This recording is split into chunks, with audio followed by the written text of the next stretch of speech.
किला बन रहा है। आइए देखते हैं लाल किले के निर्माण की पूरी कहानी। तो पूरा वीडियो देखें और चैनल को सब्सक्राइब करें।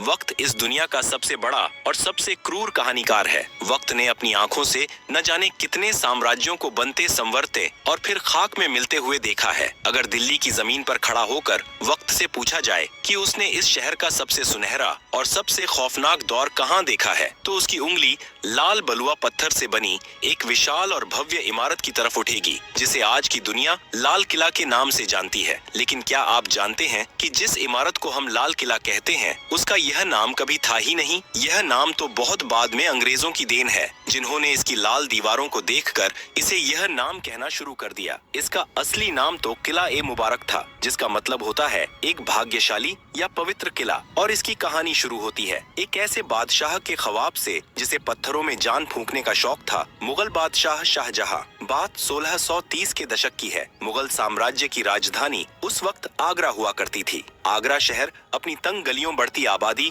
और गर्मियों में झुलसा देने वाली गर्मी से परेशान था। शाहजहां, जो अपनी कला और वास्तुकला के प्रेम के लिए जाने जाते थे, उनका मन आगरा से भर चुका था। उन्हें एक ऐसे शहर की तलाश थी जहां वो अपने सपनों की दुनिया बसा सकें। और फिर उनकी नजर गई यमुना के किनारे बसी एक पुरानी जमीन पर, दिल्ली। शाहजहां ने तय किया कि मुगलों का तख्त अब आगरा से दिल्ली जाएगा। 1638 में उन्होंने दिल्ली में एक नया शहर बसाने का हुक्म दिया, जिसे नाम दिया गया शाहजहानाबाद, जिसे आज हम पुरानी दिल्ली कहते हैं। और इसी शहर के बिल्कुल बीचों बीच यमुना नदी के ठीक किनारे नींव रखी गई दुनिया के सबसे आलीशान किले की किला ए मुबारक की। इस किले को बनाने में पूरे 10 साल का वक्त लगा। उस्ताद अहमद लाहौरी, जिन्होंने ताजमहल का खाका तैयार किया था, उन्हीं के हाथों इस किले का नक्शा भी खींचा गया। 1648 में जब यह किला पूरी तरह से बनकर तैयार हुआ, तब शाहजहां दिल्ली में नहीं बल्कि अफगानिस्तान के काबुल में थे। जैसे ही उन्हें यह पैगाम मिला कि उनका सपनों का किला तैयार है, वो बिना कोई वक्त गंवाए दिल्ली की तरफ चल पड़े। इस भव्य किले की बनावट में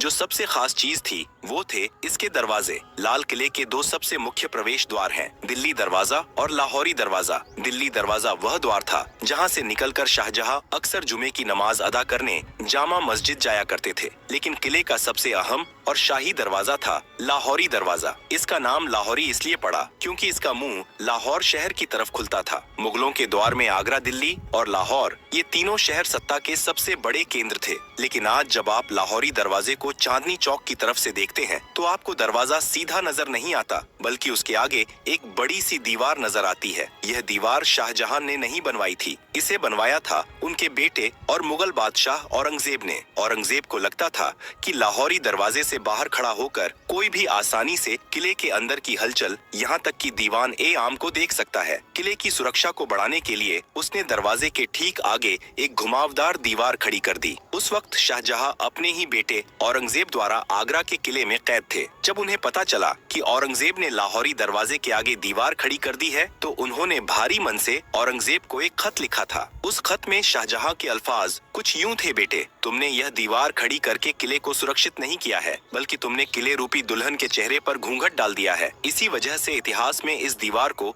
घूंघट वाली दीवार भी कहा जाता है। विडंबना देखिए, जिस दीवार को एक मुगल बादशाह ने सुरक्षा के लिए बनवाया था, उसी दीवार की प्राचीर से आजादी के बाद 15 अगस्त 1947 को आजाद भारत के पहले प्रधानमंत्री पंडित जवाहरलाल नेहरू ने पहली बार तिरंगा फहराया था। जैसे ही आप लाहौरी दरवाजे से किले के अंदर कदम रखते हैं, आपके सामने मुगलों का एक अलग ही संसार खुल जाता है। अंदर जाते ही जो सबसे पहली जगह आती है, वह है बार तिरंगा फहराया था। जैसे ही आप लाहौरी दरवाजे से किले के अंदर कदम रखते हैं, आपके सामने मुगलों का एक अलग ही संसार खुल जाता है। अंदर जाते ही जो सबसे पहली जगह आती है, वह है छत्ता बाजार, जिसे मीना बाजार भी कहा जाता है। शाहजहां ने यह बाजार खास तौर पर अपनी बेगमों और शाही परिवार की औरतों के लिए बनवाया था। अरब, फारस और तुर्की से बड़े बड़े व्यापारी यहाँ रेशम, कीमती पत्थर, इत्र और जेवरात लेकर आते थे। यह छत से ढका हुआ एक ऐसा अद्भुत बाजार था, जो आज भी 350 सालों बाद अपनी उसी जगह पर मौजूद है, जहाँ आज सैलानी अपनी यादों के लिए सामान खरीदते हैं। छत्ता बाजार की रंगीनियों को पार करते ही आप एक खुली जगह पर आते हैं, और आपके सामने खड़ी होती है एक और शानदार लाल इमारत, नौबत खाना। नौबत खाना यानी वह जगह जहाँ शाही शहनाई और नगाड़े बजते थे। दिन में 5 बार यहाँ अलग अलग धुनों में नौबत बजाई जाती थी, जो शहर के लोगों को वक्त का अंदाज देती थी। जब भी कोई बड़ा शाही मेहमान या खुद बादशाह किले में आते थे तो इसी नौबत खाने से नगाड़ों की गूंज पूरी दिल्ली में यह ऐलान कर देती थी कि शहंशाह तशरीफ ला रहे हैं। यह वही नौबत खाना है जहाँ बाद के मुगल काल में सत्ता के खूनी खेल खेले गए और जहाँ बादशाह जहांदार शाह और फर्रुखसियर का कत्ल किया गया था। नौबत खाने की खूनी और संगीतमय दहलीज को पार करते ही आपके सामने एक विशाल और खुला हुआ प्रांगण आता है। यह वह जगह थी जहाँ मुगल सल्तनत की आवाज गूंजा करती थी। लाल बलुआ पत्थर के भव्य और नक्काशीदार खंभों पर टिका यह मंडप दीवान ए आम कहलाता है। नाम से ही स्पष्ट है कि यह वह दरबार था जहाँ एक आम इंसान, एक फकीर या एक किसान भी अपने बादशाह के सामने अपनी फरियाद लेकर आ सकता था। दीवान ए आम के बिल्कुल बीचों बीच दीवार के साथ सटा हुआ संगमरमर से बना एक बेहद खूबसूरत और ऊंचा झरोखा सिंहासन है। जब शाहजहां या मुगल आजम यहाँ बैठते थे तो उन्हें पूरे दरबार का साफ नजारा दिखता था। इस भव्य सिंहासन को नशेमन ए जिल ए इलाही कहा जाता था, जिसका शाब्दिक अर्थ है धरती पर ईश्वर की परछाई का निवास। मुगल बादशाह खुद को खुदा का नुमाइंदा मानते थे और यह सिंहासन उसी रुतबे का प्रतीक था। इस ऊंचे सिंहासन के ठीक नीचे संगमरमर का एक शानदार चबूतरा रखा हुआ है। यह वह जगह थी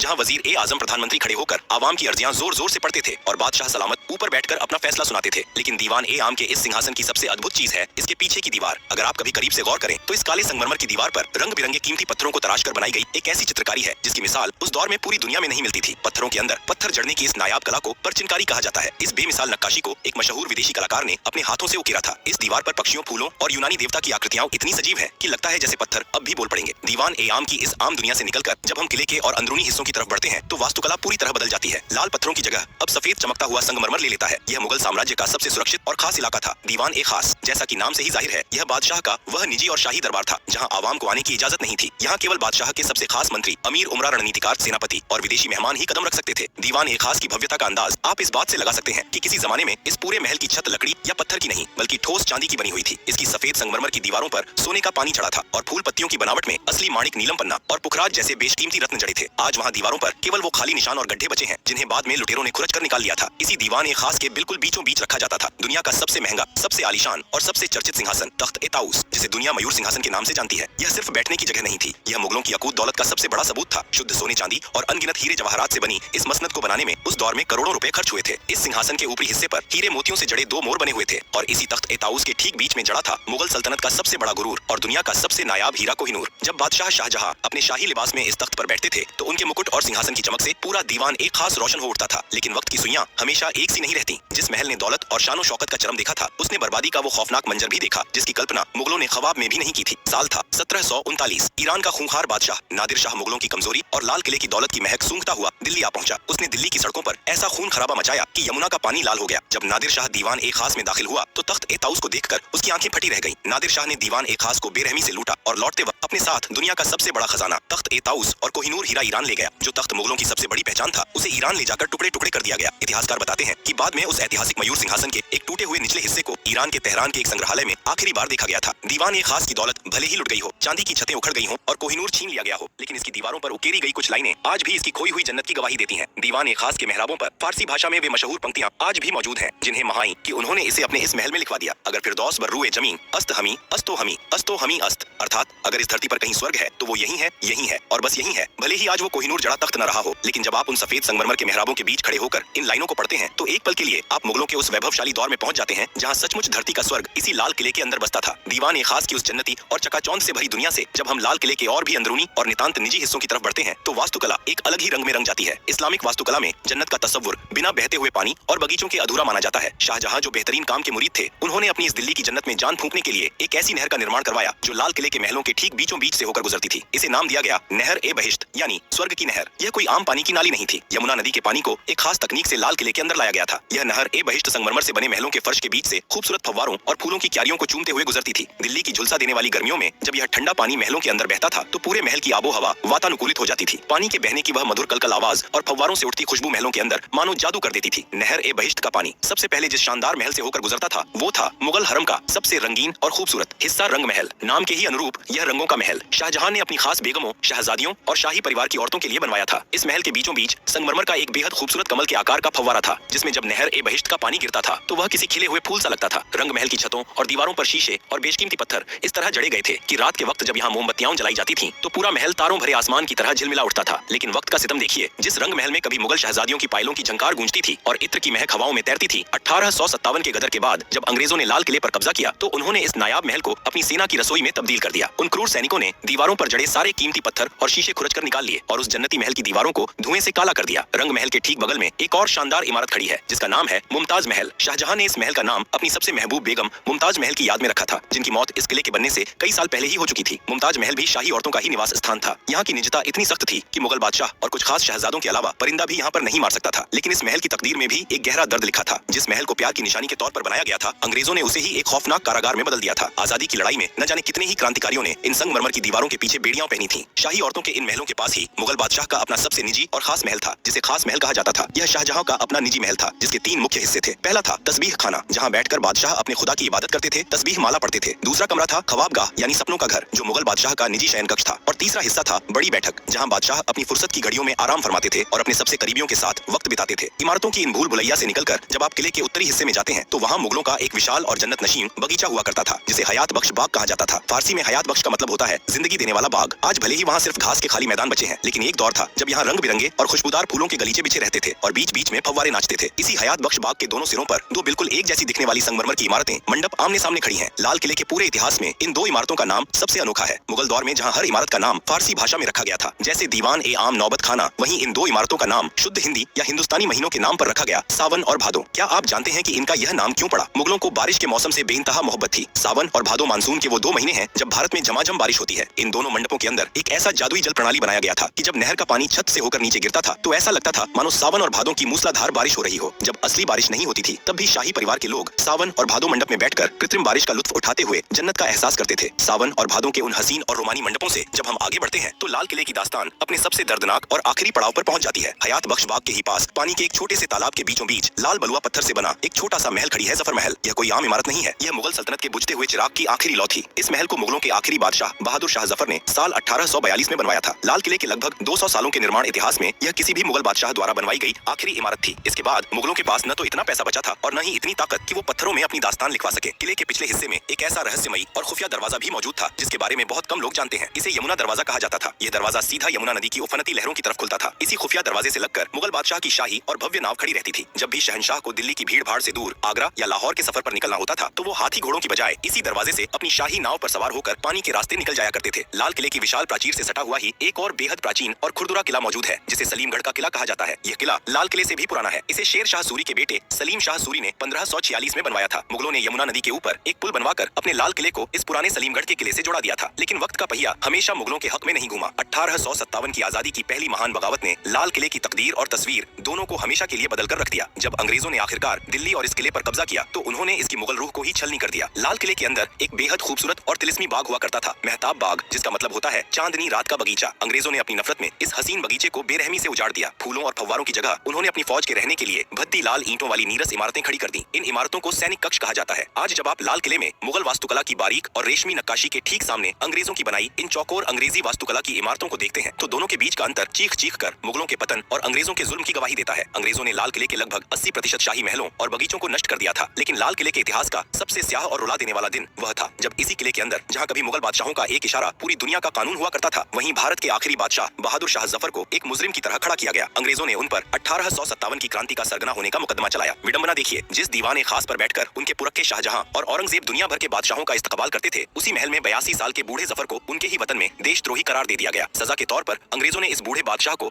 अंग्रेजों ने उन पर 1857 की क्रांति का सरगना होने का मुकदमा चलाया। विडंबना देखिए, जिस दीवाने खास पर बैठकर उनके पुरखे शाहजहां और औरंगजेब दुनिया भर के बादशाहों का इस्तकबाल करते थे, उसी महल में 82 साल के बूढ़े जफर को उनके ही वतन में देशद्रोही करार दे दिया गया। सजा के तौर पर अंग्रेजों ने इस बूढ़े बादशाह को काले पानी की सजा देकर हिंदुस्तान से निकाल दिया और पड़ोसी देश के रंगून शहर में कैद कर दिया। एक बादशाह जिसके पुरखों ने इस महान देश पर सदियों तक राज किया, उसे अपनी आखिरी सांसें एक अनजान देश की सीलन भरी कोठरी में लेनी पड़ी। रंगून की उसी कैद में अपनी मौत का इंतजार करते हुए जब शायर बहादुर शाह जफर की आंखों के सामने दिल्ली और लाल किले का अक्स उभरा, तो उनके आंसू छलक पड़े। उन्होंने अपनी आखिरी गजल में अपने टूटे हुए दिल का दर्द इन अमर पंक्तियों में पिरो दिया। कितना है बदनसीब जफर दफन के लिए 2 गज जमीन भी न मिली को। ए यार में यानी ए जफर, तू कितना बदनसीब है कि तुझे मरने के बाद दफनाने के लिए अपने महबूब वतन की मिट्टी में 2 गज जमीन भी नसीब नहीं हुई। यह लाल किला सिर्फ ईंट गाड़े और लाल पत्थरों से बनी कोई बेजान इमारत नहीं है। अगर इस किले ने मुगल सल्तनत के उस चमकते हुए सूरज को आसमान की बुलंदियों को छूते देखा है, तो इसने उसी सूरज को अपनी ही आंखों के सामने बेबस होकर डूबते हुए भी देखा है। सत्ता के खूनी संघर्षों से लेकर नादिर शाह की लूट और आजादी की लड़ाई तक लाल किला न जाने कितने तूफानों का इकलौता और खामोश गवाह है। इसके इसी ऐतिहासिक और सांस्कृतिक महत्व को पूरी दुनिया के सामने झुककर सलाम करने के लिए साल 2007 में अंतर्राष्ट्रीय धरोहर संस्था ने इसे विश्व धरोहर स्थल घोषित कर दिया।